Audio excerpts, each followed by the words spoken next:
bainal haqqi wal batil, pertempuran, perlawanan, sunnatud daf'a, saling mendorong, saling menguatkan, saling membela, merupakan sunatullah kepada hamba-hambanya.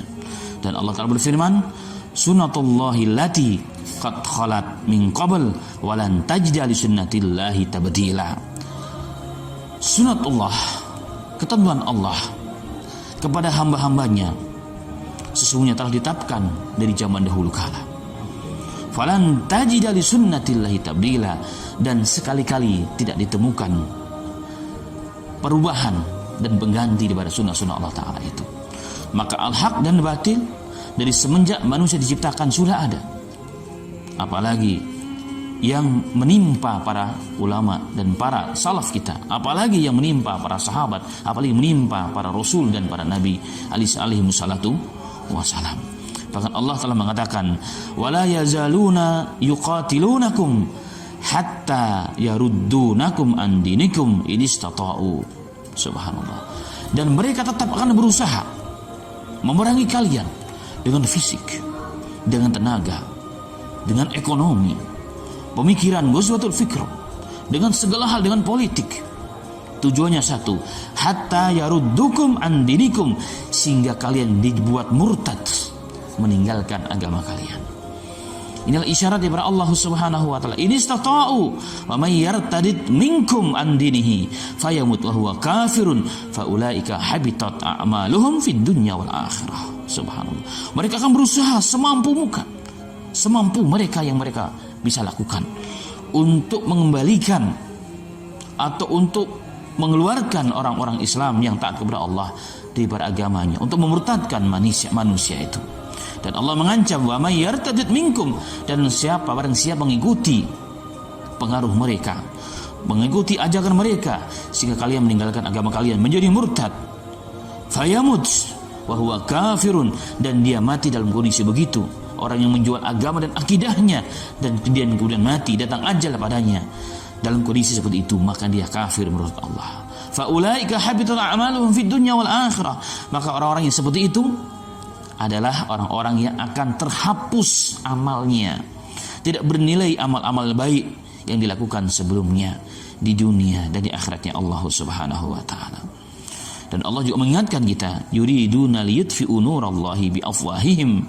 Subhanallah. Dan mereka menginginkan, berusaha sekuat tenaga untuk memadamkan cahaya Allah, cahaya iman, cahaya Islam, dakwah kebenaran, dakwah Al-Quran, dakwah sunnah, fi afwahihim, dengan mulut-mulut mereka, dengan ucapan-ucapan mereka, membuat propaganda, memutarbalikkan fakta yang ada. Subhanallah. Yang benar menjadi salah, yang salah menjadi benar. Terkait dengan ini, ma'asyiral muslimin rahimani wa rahimakumullah, mungkin orang jika disebut tentang sebuah nama ataupun istilah yang merupakan kebohongan sejarah manusia, yaitu zombie. Zombie yang kita kenal pada banyak media-media barat secara khusus yang menayangkan, baik media kaca, media layar, media cetak, dan media apapun, mereka selalu mempropagandakan kepada umat Islam, menanamkan, meyakinkan kepada kita bahwa zombie itu jika kita dengar namanya, maka pikiran kita langsung akan muncul dalam benak kita sosok seorang mayat yang hidup, yang berlumuran darah, yang mengejar manusia untuk digigit sebagai mangsanya, akan dijadikan sebagai zombie pula. Subhanallah. Jika kita langsung terpikirkan, muncul kalimat zombie tersebut pada benak kita, pada fikiran kita, fa'lam, ketahuilah bahwa kita telah terpengaruh oleh ghazwatul fikir mereka, oleh perang pemikiran mereka 100% untuk bab ini. Kenapa demikian, ma'asyiral muslimin? Ternyata fakta sejarah yang membuktikan bahwa zombie itu bukan sebagaimana yang mereka tayangkan dalam novel-novel, dalam film-film, dalam media cetak, dalam game, bahkan dalam berbagai macam media yang mereka punya. Mereka memutarbalikkan fakta yang ada. Sesungguhnya itu adalah bentuk daripada ketakutan mereka, untuk menutupi ketakutan mereka, untuk menjelekkan sesuatu yang mereka inginkan. Siapa dia? Zombie sesungguhnya ternyata ditemukan dalam sejarah Islam, khusus sejarah yang pernah tertorehkan dalam negara Amerika Selatan, bilkhusus Brazil. Ternyata zombie adalah seorang pahlawan, pemimpin, bahkan bersama para alim ulama dan dai-dai yang mendukung beliau. Beliau pernah memimpin, menegakkan, menancapkan Islam, menyebarkan Islam. Bahkan hal tersebut ditakuti oleh Kaisar Portugis di saat itu. Itulah zombie. Itulah zombie. Dan itu terjadi pada abad ke-16. Ya, ini tepatnya pada tahun kurang lebih 1550 Masehi. Ketika Islam sudah mulai masuk ke Brazil. Ketika Islam sudah mulai masuk ke Brazil, di mana saat itu Brazil menguasai wilayah. Brazil dikuasai oleh orang-orang Portugis. Maka untuk membantu bisnis mereka, orang-orang Brazil mulai mengirim para budak-budak yang diambil di wilayah Amerika, dari wilayah Afrika, dibawa ke negara tersebut sebagai budak, sebagai pekerja di perkebunan, khusus perkebunan tebu. Dan mayoritas budak-budak yang dibawa di negara-negara Afrika ke Brazil tersebut, mereka beragama Islam. Dengan waktu yang tidak lama, maka perkembangan Islam begitu cepat, begitu sangat tepat. Subhanallah. Maka Brazil sudah dipenuhi dengan orang-orang Islam, baik dari orang Afrika itu sendiri yang notabene mereka orang Islam, atau dari orang-orang asli Brazil yang kemudian tertarik menjadi Muslim, menjadi mu'alaf. Sehingga mulai nampaklah syiar Islam di mana-mana. Subhanallah, nampak Islam dalam perkebunan tersebut dan wilayah mereka. Mulai hiduplah rumah Allah, mulai hiduplah orang-orang yang ngaji, baca Al-Quran dengan bahasa aslinya dan seterusnya. Ternyata orang-orang Portugis yang notabene mereka adalah para penjajah yang merupakan agama Nasara, yang ingin mengembangkan agamanya kepada wilayah itu, mulai ketakutan, merasakan bahwa ini adalah satu ancaman yang berat. Maka mereka membuat keputusan untuk di bumi hanguskan orang-orang Islam, atau mereka dipaksa untuk murtad. Dan itu yang terjadi dengan kekuatan besinya, dengan tangan-tangan besinya. Dibunuhlah ulama-ulamanya, dibunuhlah para tokoh-tokohnya, para dai-dainya, sehingga dianggap bahwa cahaya Islam telah lenyap, benar-benar lenyap, tanpa mereka takutkan kembali. Tapi ternyata ma'asal muslimin rahimahini wa rahimakumullah, pada tahun 1643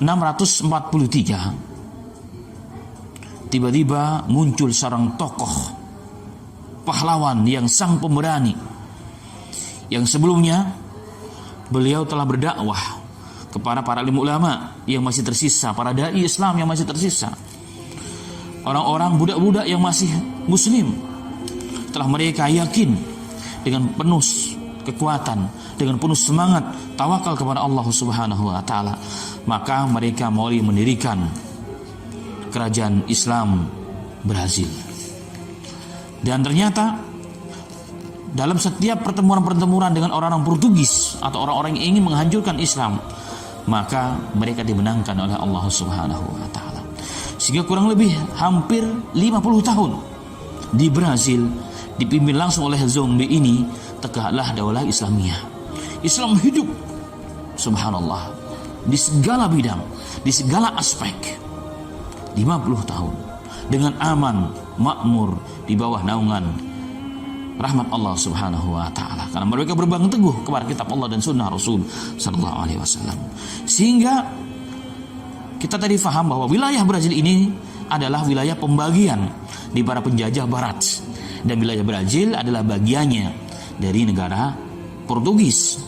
Maka hal ini membuat semakin marah dan semakin mengkhawatirkan akan kekuasaan Portugis saat itu. Maka Kaisar dibantu oleh kerajaan-kerajaan seluruh Eropa mengirim pasukan laut yang begitu besar, begitu dahsyat untuk menghancurkan, meluluhlantahkan orang Islam di Brazil. Maka itulah yang terjadi, sehingga satu persatu para tokoh dibunuh, para tokoh didolimi, termasuk sang pendekarnya, sang pahlawan, sang pemimpin, sang panglima, sang raja Brazil al-Islamiyah itu, daulah Islam di Brazil itu Zombi pun terbunuh. Maka ma'asal muslimin, sehingga menurut mereka Islam di Brazil sudah lenyap, walaupun tentunya Allah masih menjaga mereka, walaupun tidak sebagaimana sebelumnya. Maka begitu mereka nampak rasa ketakutannya, jangan sampai zombie ini muncul kembali, menjadi momok yang sangat menakutkan, akan kembali menghabisi mereka karena mereka menentang Allah, menentang dakwah Islam. Maka mereka melakukan perang pemikiran, memunculkan metode gaya baru dalam menghancurkan umat Islam, yaitu Ghazwatul Fikr, perang pemikiran, perang akidah. Maka dibuatlah film-film, dibuatlah tulisan-tulisan, dibuatlah informasi, dibuatlah cerita-cerita yang semua adalah palsu, khayalan yang tidak jelas. Novel-novel pun dibuat, dibiayai dengan dana yang tidak sedikit, yang menggambarkan seorang zombie itu adalah sosok makhluk yang wajib dan harus diperangi karena mereka jahat, menjadi orang dan menyiksa orang, membunuh orang, bahkan menjadi mangsa manusia yang masih hidup, jika digigit akan menjadi zombie pula. Inilah Ghazwatul Fikr ma'asal muslimin. Maka generasi kita hari ini banyak yang tidak mengerti, apalagi generasi muda setelah kita. Maka kewajiban kita untuk meluruskan sejarah, untuk menunjukkan sejarah yang benar, bahwa zombie bukanlah sosok makhluk yang telah mati, yang belum darah, yang bertaring, yang menjadi mangsa manusia untuk jadikan sebagai temannya. Tapi zombie sesungguhnya adalah seorang pahlawan Islam yang berada di Brazil, yang bahkan mampu dengan kebijaksanaan pemerintahannya 50 tahun menegakkan Islam, mengalahkan daulah Islamiyah yang pernah berada di Afghanistan, Taliban. Dan ini rahmat Allah Subhanahu wa taala. Karena itulah ma'asal muslimin, maka sesungguhnya kisah ini pun telah dinukilkan oleh seorang ulama yang sangat terkenal, yang telah menulis sebuah kitab yang luar biasa, Mi'atu min ulama'i umatil Islam gayyaru majrat tarikh. Ada 10 tokoh Islam yang paling berpengaruh, dan mereka telah dirubah wajahnya dan sejarahnya dari sejarah yang benar. Inilah karya seorang ulama, Jihad At-Turbani. Maka silahkan Anda yang ingin merujuk kembali, beli kitab itu, mungkin sudah ada terjemahnya. Semoga bermanfaat bagi kita demi untuk meluruskan pemahaman Islam yang betul. Dan ini bagian daripada dakwah, dan ini bagian daripada jihad, dan ini bagian daripada pelurusan akidah umat Islam. Semoga bermanfaat bagi kita semuanya. Amin ya rabbal alamin.